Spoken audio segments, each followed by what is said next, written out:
Morning, everybody. Thank you for joining us. We'll begin with chapter 46, verse 26. Chapter 46, verse 26, we're still on the topic of the Jewish people making their way to Egypt. And we've gone through the various members of the family. And basically, we've mentioned Yaakov's sons, Yaakov's wives and sons and grandsons. And there's been a woman or two mentioned in different settings, but really there hasn't been mention of women. And to get more specific, there hasn't been mention of daughters-in-law. And what's that about? So the pasuk now says in 26, Kol nefesh haba liYaakov b'Tzrayim yotzei Yericho milvad neshei bnei Yaakov, Kol nefesh shishim v'sheish. So all of the souls of Yaakov's family that were coming down to Egypt were 66. Now, I just want to clarify the question that I posed a moment ago.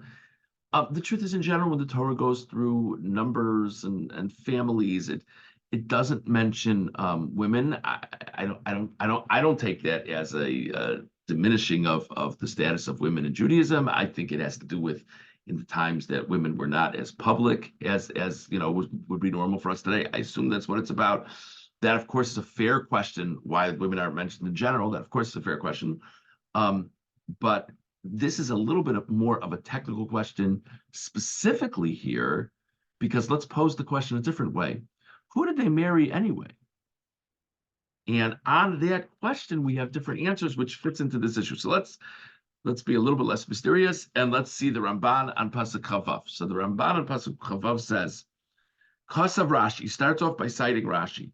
Uledivrei ha'omer to umos noldu im hashvatim. Some of you probably have heard of this before. There's an idea in the Medrash that maybe each of Yaakov's sons were born with a twin sister, and those women were the wives. So if the wives of Yaakov's sons were Yaakov's daughters, what in the world do we mean that all of the souls that came down from Egypt, from Yaakov's family that came down to Egypt, were 66? There's at least 12 members of the family that you haven't mentioned. So Rashi says something remarkable. It must be that all of the wives died before it was time to go to Egypt.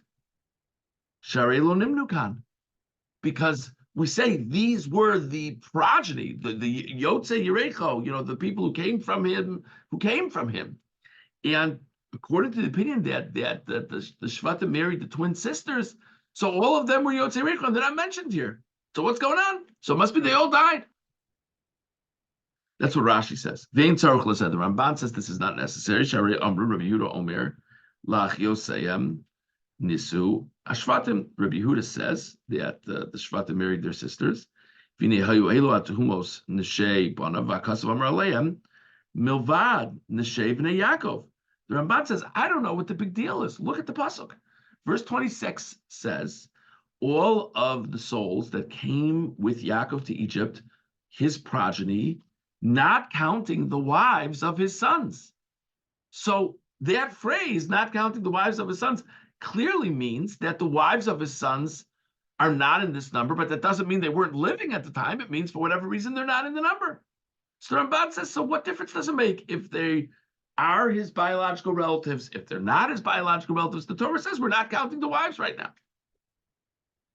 Rabbi Yehuda Mizeh Kasav Amar Kain Kimat Hamleim or Mavad Neshei Bnei Yaakov HaKananios Achvei Shomer Yotzei Yerecho Rak Bavureyos Neshei Banav Gam Hein Mi Yotzei Yerecho Yomer Kain. Actually, Rabbi Yehuda brings a proof from this pasuk that it must be that his sons' wives were his own daughters as well, because that phrase, not counting the wives of the sons of Yaakov, is totally extraneous if the wives weren't biological relatives of his. Because the previous phrase was Yotzei Yerecho, those who came from his loins. Avalo Pirse Mosan Bekan Kasher Lo Hiskiran Be'es Leidasan Im Hashvatim. Ramban says Doesn't mention them, just like it didn't mention when they were born. Vodkalo hiskir heina rakasha yolidu v'yisrabim mitzrayim lodia nesa gadol hanase b'ribo ha'atzah b'sher rabim mitzrayim ve'im bozeh shivim nafesh u'nshem lo yimanu ki ha'yishim ishto hu echad. The Ramban now gives maybe a more technical answer to why we wouldn't mention the wives in the first place. The Ramban says, why are we mentioning the numbers here anyway? What's the value of mentioning the number? So it says the value of mentioning the number is we should just have an appreciation about how many they were once they got going in Egypt, once they lived in Egypt for a while, how many they were over how many they were when they came down to Egypt, which is the entire family was 70, including the members of the family that were in that were living in Egypt. So the Ramban says, if a woman is married to her husband, so that's going to be her ability to reproduce, that husband. So the point is not served by increasing the numbers for married people and counting a couple as two different people, because if you're counting a couple as two different people, the whole point is it's amazing to see that 70 people produced so many down the road. So that's the point the Ramban is making, but it's a sort of an interesting discussion. Okay. Moving on, 31. Vayomer Yosef elechav v'el beis aviv. Yosef said to his brothers and to his father's household, Elev agidu leFaro, I will go up and tell Paro, v'yomroi love, and I will say to him, Achai uveisavi asher beretz Canaan bo'o Eloi. My brothers and the members of my father's household that were living in Israel have come my way. 32. V'anashim ro'et son, ki anshe mikneh hayu. These brothers of mine that I'm talking about are shepherds because they were people of livestock. And they've brought their sheep and cattle and all other animals. Okay. Why does Yosef want to tell Paro that they're shepherds? Why is this such a big deal about there being shepherds? Why are there two terms used? In verse 32, it talks about their shepherds and their men of cattle. Like, what's the difference between those two? Why does it say they were men of cattle? Would you say they were men of cattle or they are men of cattle? And finally, let's see verse 33. So this is the intro I'm going to give Paro. So Paro is going to say Shalom Aleichem to you at some point or another. He's going to meet you and he's going to ask you, what do you do for a living? Verse 34. V'amartem anshe mikneh you avodechem u'nureinu v'arata. And you should respond, your servants have been men of cattle from our youth until now. Gam anachnu, gam avosenu. That's what we do. That's what our fathers did. Bavur teshvu be'eretz Goshen, because that's going to land you in Goshen. Saying that is going to be the magic phrase to land you in Goshen. So avas mitzrayim kol ro'ei tzon, because the Egyptians are disgusted by shepherds. Okay, I want to point out that in 34 also there's an emphasis on our history. Our history has always been we've been people of livestock, which definitely seems to connect to the phrase in 32 that I'm going to tell Paro that you were people of livestock. But I also want to point out that whereas Yosef is telling Paro that they are shepherds and people of livestock, when he tells them what they should tell Paro, he doesn't mention being shepherds. He just mentions being people of livestock. So all of this is interesting to try to understand what's going on with all this. And now that I've shared all these questions, we'll see how many of them we actually answer, but we'll at least get started. Let's see the Ramban on Pasuk Lamed Beis. V'anashim ro'ei tzon ki anshe mikneh hayu. Amar lohem shehem ro'im. So he says, let me clarify, they are shepherds. Avalosh yiru behemos shel acherim. But when I say they are shepherds, I don't mean that like they put signs up on people's lawns. If you need someone to, shepherd your flock, give us a call. It's not what I mean. Ki gam b'shel atzmam yesh lahem avadim uvnei bayis yiru osam. And they have people who work for them. They don't have to, tend to the sheep. Ella Sha'ashram b'mikneh. Their assets are in livestock. Their wealth is in livestock. V'zetam ki anshe mikneh hayu. Vayelam osher v'avuda rabba ma'od b'mikneh rav asher lohem ki lo rotzol askiram rak lekavod. Yosef, remember, there's a certain amount of image that we're definitely talking about here. This has come up various places in this parsha. When Yosef is telling Paro, and Yosef knows the terrain here, when Yosef is telling Paro about his brothers, he wants to present them truthfully so as being affluent people um, who have a lot of money tied up in livestock. And so he says, when I tell you they're shepherds, I don't mean they're out wearing overalls and doing this, that, and the other, or whatever shepherds wear. I don't know what shepherds wear. What I mean is this is their field, this is their area. What I really mean is they're anshe mikneh, they're people of cattle. And what I also mean is they've always been people of cattle, meaning they've amassed a good amount of wealth in cattle. So this is not like their new lark of what they're going to do for a parnasa when they get to Egypt. This is a well-established history that they have. Okay, that's what the Ramban says. Let's see the Kli Yakar. Kli Yakar on pasuk lamed beis. F'anashim ro etzon k'anshe mikneh hayu. Yesh l'daktek. Lama hutzrach litein tam l'dvarv k'anshe mikneh hayu. You anshe mikneh o lo? Why does it say they were people of cattle? Sof ro etzon hema. Does it really matter if they were people of cattle? It matters that they are people of cattle.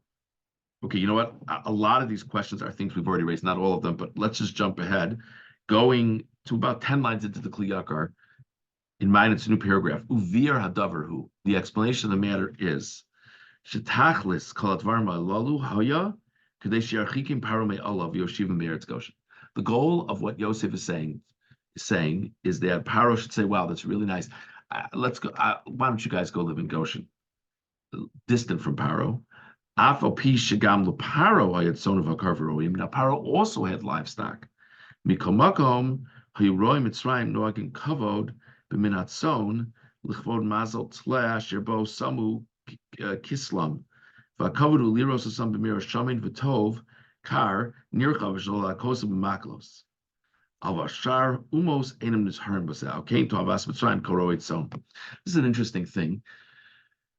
The Kli Yakar suggests that the Egyptians also were shepherds, also had sheep, except they treated the sheep differently because they had some kind of worship level for the sheep. So they treated the sheep with a lot of kavod. But other nations wouldn't treat the sheep with that kind of kavod. So that's why, even though the Egyptians owned sheep, they were bothered when they would meet someone from another land who would be a roetzon, because they understood they hit the sheep, they didn't feed the sheep in a respectful way, at least not by the Egyptian standards. Lefichach. So the first thing he says, he knows the magic words to want Paro to have them far away, that Paro should want to have them far away, is they're shepherds. Whoa, that's the red flag. They're shepherds, let's get them out of here. So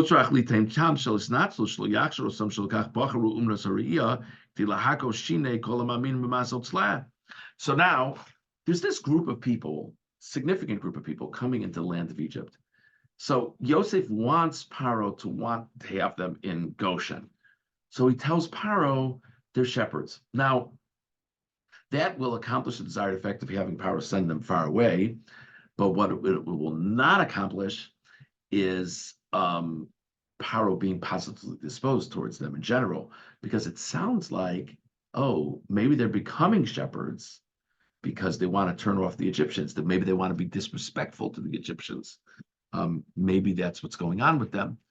So to that, Yosef says, let me clarify. Anshe mikneh hayu. This is not a new thing to annoy you. They've always been the cattle. So I can't tell them to go into accounting. They've never been accountants.